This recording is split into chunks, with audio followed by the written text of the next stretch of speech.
कहा जाता है कि भगवान शंकर को यदि एक लोटा जल चढ़ा रहे हो, शिव जी के मंदिर जा रहे हो, शंकर मंदिर में सफाई कर रहे हो, आराधना कर रहे हो, साधना कर रहे हो, तो उसका पुण्य खाली नहीं जाता। शिव जी के मंदिर का यदि निर्माण कराया है, तुमने उसका मंदिर बनवाया है, 4 कालम अगर आपने शंकर के मंदिर के खड़े भी कर उस पर छत डाल दी है, तो समझ लेना कि आपको ना जाने कितनी मंजिल ऊपर चढ़ा देगा, वो कितना वैभव दे देगा, वो आप समझ नहीं।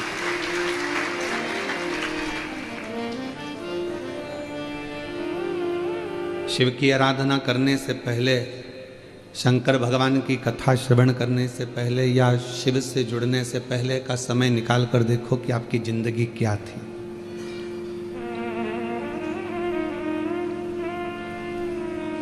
और आज शिव को मानने के बाद, भगवान शंकर का पूजन करने के बाद, शिव की आराधना करने के बाद आपकी जिंदगी क्या है। रावण को जब सोने की लंका दे सकता है, सर्वस्व सुख राजा श्वेत को दे सकता है, दुनिया की हर दौलत संपदा वो अपने पास में ना रखकर दुनिया को दे सकता है,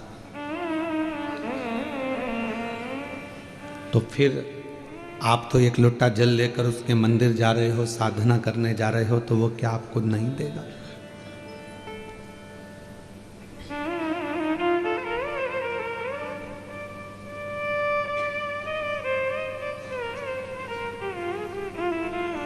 जिंदगी में बस अपने विचारों को, अपनी सोच को बड़ा बना। आज के बेटे, आज की बेटियां अपनी सोच को बड़ा नहीं बना पाती। एक बेटा को, एक बेटी को अगर थोड़ा पैसा दे दिया जाए और कहा जाए कि इसको ले जाओ, ये तुम्हारे लिए है, तुम्हें जैसा यूज करना करो, सबसे पहले वो बाजार जाएगा और गाड़ी खरीदेगा, एक अच्छा मोबाइल खरीदेगा, कपड़े खरीदेगा और आ जाएगा। वही पैसा घर के एक पिता को दिया जाए कि इसको तुम्हें यूज करना है, तो वो सबसे पहले प्लाट खरीदेगा, मकान खरीदेगा, दुकान खरीदेगा, प्रॉपर्टी खरीदेगा। दोनों में अंतर है। बेटे को भी पैसा मिला और बाप को भी पैसा मिला। बेटे ने गाड़ी खरीदी, मोबाइल खरीदा, कपड़े खरीदे, घड़ी खरीदी। अब तुमने मोबाइल खरीदा 1.5 लाख रुपए का, लेकर आने के बाद वो 1.5 लाख में वापस बिक जाएगा क्या? बोलो, जम के बोलो। नहीं। गाड़ी तुमने शोरूम से खरीद कर बाहर लेकर आए 5 लाख की, 7 लाख की, क्या वो 7 लाख में वापस बिक जाएगी क्या? नहीं। कपड़े तुमने शोरूम से खरीदे 5,000 रुपये के, क्या वो कपड़े वापस 5,000 में बिक जाएंगे क्या? नहीं।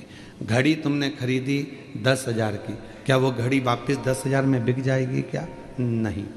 पर तुमने जो खरीदा वो नीचे गिरता चले गया, पर बाप ने जो खरीदा वो प्रॉपर्टी, वो प्लाट, वो मकान की कीमत बढ़ती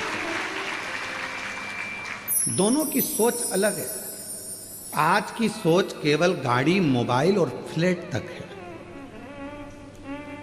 आज के नवयुवक बेटा बेटी, आज की बहुओं की, आज के बेटों की सोच केवल गाड़ी, मोबाइल और फ्लैट, इसके सिवा उसकी सोच आगे जा नहीं रही है। पर पुराने लोगों की जो सोच होती थी, वो जमीन खरीदते थे, वो प्लाट खरीदते थे, वो मकान बनाते थे, जायदाद बनाते थे, जिससे हमारी आने वाली पीढ़ी इसका भोग कर सके। और जब दुख आए, जब तकलीफ आए, जब कष्ट आए, तो वो मकान, वो प्लाट, वो जमीन, वो जायदाद काम आते। दोनों की सोच अलग है। हम कहेंगे ऐसा नहीं है कि आप गाड़ी ना खरीदें, आप मोबाइल ना खरीदें, आप कपड़े ना खरीदें, खूब अच्छे खरीदो, तुम्हारी कैपेसिटी जितनी है, आपको हम मना नहीं करेंगे, खूब एंजॉय करो। पर साथ में आने वाला समय कैसा है उसके लिए थोड़ा साध कर अपनी जिंदगी को चलो, क्योंकि जीवन बड़ा बहुत विचित्र है,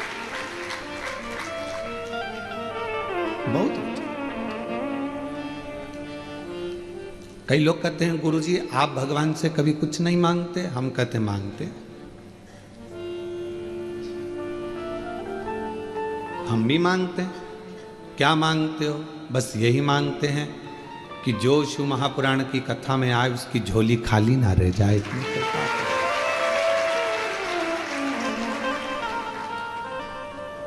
एक नारी की गोद और एक पुरुष की जेब कभी खाली नहीं रहना चाहिए, बस इतनी उससे प्रार्थना रहती।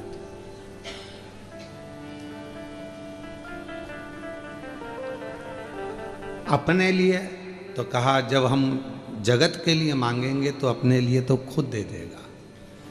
हम अपने लिए जोड़ते हैं तो जगत का छूट जाता।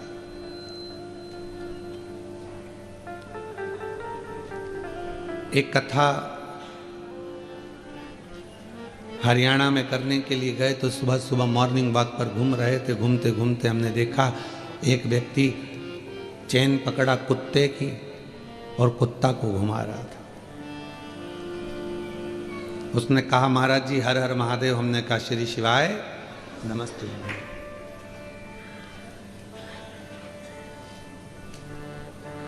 व्यक्ति बोला और महाराज जी आप कैसे हैं? हमने कहा बहुत बढ़िया। हमने कहा तुम कैसे हो? हमने कहा, वो कहा बस आशीर्वाद है, कृपा है। मैंने कहा तुम कुत्ते की चेन पकड़े हो? कहा हाँ।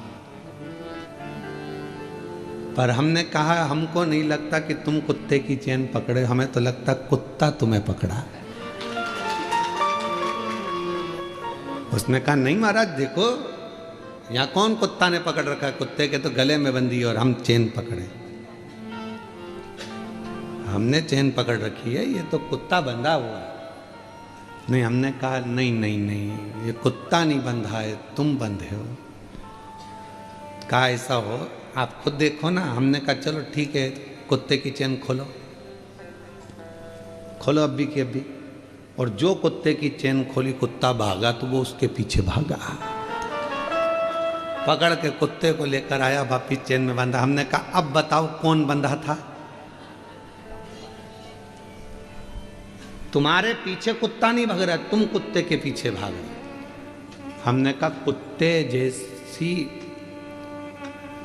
समझदारी और कुत्ते जैसा त्याग और कुत्ते जैसा मोह से त्याग किसी के पास नहीं होगा, चाहे वो बड़े से बड़ा कोई भी हो।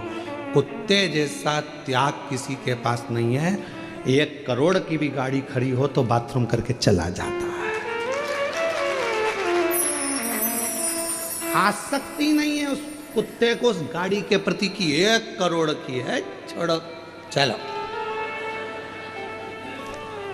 आसक्ति नहीं है उसकी। कुत्ते जैसी आसक्ति अर्थात कुत्ते जैसा त्याग तो कोई नहीं कर सकता। कोई 1 करोड़ की गाड़ी भी देखता नहीं है। और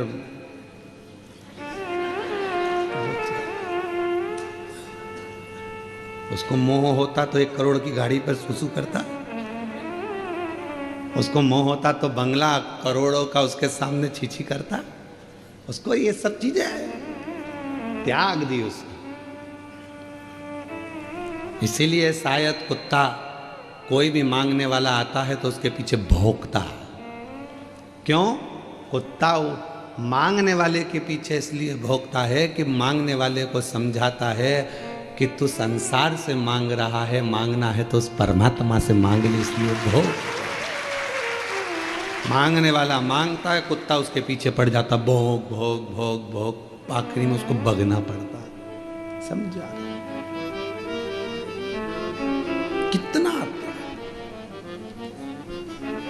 हम ये नहीं कहेंगे कि तुम गाड़ी ना खरीदिए, हम ये नहीं कहेंगे कि आप मोबाइल ना खरीदिए, हम ये भी नहीं कहेंगे कि कपड़ा नहीं खरीदिए। खूब खरीदो, अलमारी में जितनी जगह है तुम तो उतने खरीदो, कोई दिक्कत नहीं। पर अपने लिए, स्वयं के लिए बाद का भी सोच कर चलो थोड़ा सा।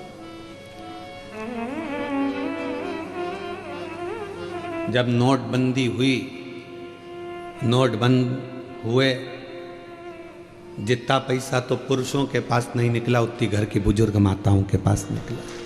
चावल के डब्बे में, आटे के डब्बे में, दाल के डब्बे में, हर जगह से वो पैसा निकला। पति को भी आश्चर्य हुआ, क्यों तेरे पास इतना रखा था? पत्नी कहती है ये मेरे लिए नहीं था, जब कभी दुख की घड़ी आए तो यह पैसा सामने आकर खड़ा हो जाए और तुम्हारी तकलीफें मिट जाए।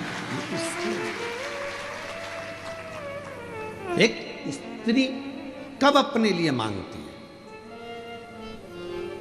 व्रत भी कर रही है तो पति के लिए कर रही है, उपवास कर रही है तो बच्चों के लिए कर रही है, अपने लिए कुछ नहीं। रोटी बना रही है, बनाने को तो 2 रोटी बनाकर अपने कमरे में ले जाके अकेली खा लेती, वो तो अकेली तो भूखी भी रह सकती है, जरा सा मुरमुरा खाएगी, भेल खाएगी, पेट भरा जाएगा, पर रोटी बना रही है, तकलीफ है, सिर दुख रहा है, शरीर में तकलीफ है, फिर भी वो रसोई घर में खड़ी होकर भोजन बना रही है कि मेरा पति, मेरे माता पिता, सास ससुर, मेरे बच्चे भूखे ना रह जाएं, उसके लिए कर रहे हैं।